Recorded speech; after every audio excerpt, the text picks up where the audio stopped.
Hello मित्र, जय माताजी। हूँ दयाबेन परमार अमरेली थी। मारी चेनल नाम दयाबेन डीनू रसोड़ू। तो आज आप बनावशु उपमा। उपमा बनावा माटे आपणे आ एक वाटको रवो लीधो छे, आ रीतनो आवे ई, अने एक मोटું આપણે બટેટું સુધારી લીધું, એક આપણે ગાજર સુધારી લીધું, અને થોડીક આપણે દૂધી સુધારી લીધી છે આ રીતે, અને આપણે સિંગ લીધી છે થોડીક, અને આપણે અડદની દાળ એક ચમચી લીધી, થોડીક આપણે રાઈ લીધી છે, અને આપણે લીમડાના પાન લીધા, સ્વાદ પ્રમાણે મીઠું લીધું, એક આપણે ટમેટું સુધારી, એક આપણે આ રીતે મરચું સુધારી લીધું, અને એક આપણે આ રીતે ડુંગળી સુધારી લીધી, અને આ આપણે મસાલો લીધો છે, અને આપણે તેલ લીધું, અને પાણી લીધું. તો હવે આપણે ગેસ ચાલુ કરશું. પહેલાં આપણે રવો શેકી લઈશું.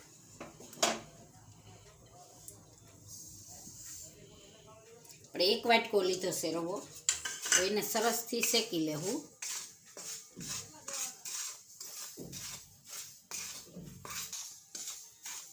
તો આપણે રવામાં ઘી કે તેલ નથી નાખ્યું, આપણે એમનેમ શેકવાનો છે. એકદમ દાણાદાર થઈ જાય એટલે એકદમ સરસ શેકાઈ જાય. તો આપણો રવો એકદમ સરસ શેકાઈ ગયો છે. એને આપણે આ ડીશમાં કાઢી લેવું. તો હવે આપણે આમાં તેલ નાખશું. તેલને ગરમ થવા દેવું આપણે. તો હવે આપણે તેલ ગરમ થઈ ગયું છે, તો રાઈ નાખી દેવું. રાઈને ફૂટી જવા દેવું.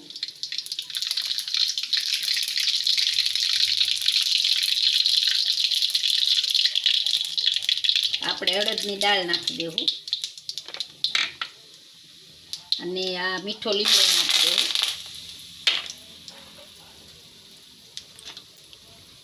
અને મરચાં નાખી દેવું.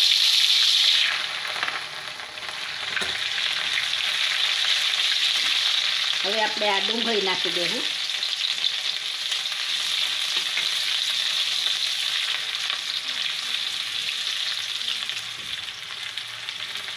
ડુંગળી છે લાલ જેવી થાય એટલે આપણે એમાં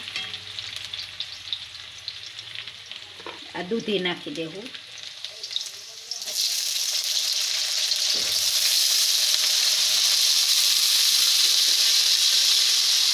અને આ ગાજર નાખી દેવું,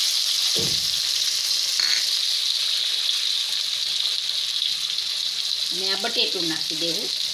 આપણે બધું ધોઈને પાણીમાં જ રાખ્યું હતું એટલે કાળું ન પડે. સરસ આપણે તેલમાં સડી જવા દેવું આને બધી વસ્તુ. તો મીઠું આપણે થોડુંક નાખી દેવું સ્વાદ પ્રમાણે.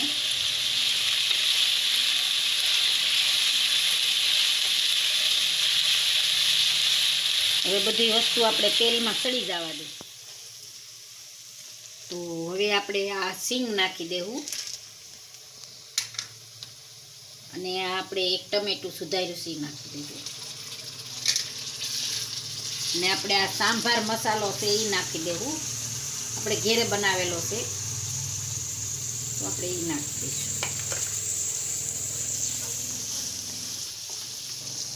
શાકભાજી આપણે તેલમાં સડવા દઈને સરસ સડી જાય એટલે આપણે વાર ન લાગે. બધું શાકભાજી આમાં આપણે સડી જાય.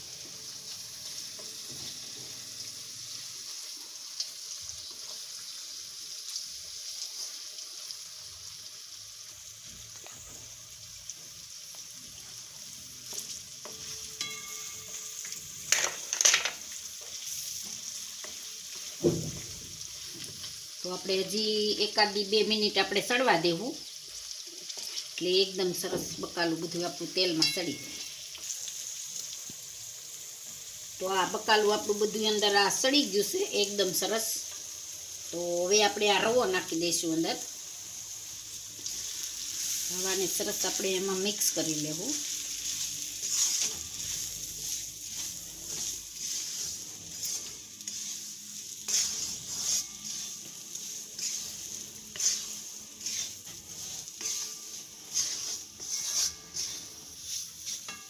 સાઈડમાં ગરમ પાણી મેલી દીધું હતું, તો આપણે 1.5 વાટકો આપણે ગરમ પાણી નાખશું આમાં. આ 1 વાટકો અને 1.5 વાટકો.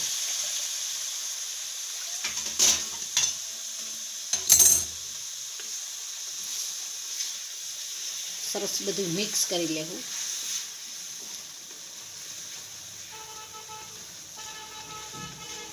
પાણી ઓછું હોય તો એકદમ સરસ આપણો રવો થાય, રવા જેવું સરસ ઉપમા થાય આપણો.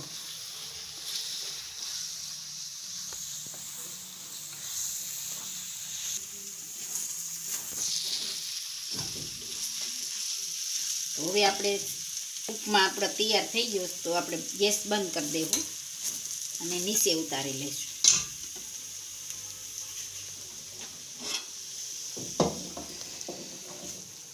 એકદમ મસ્ત બની ગયો છે આપણો ઉપમા.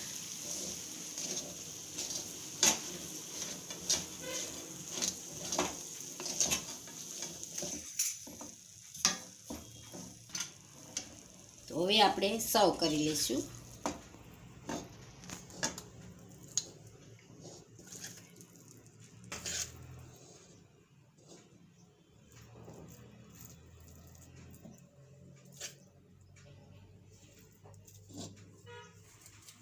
ઉપર થોડાક આપણે કાજુ બદામ નાખશું, બદામ ને પિસ્તા.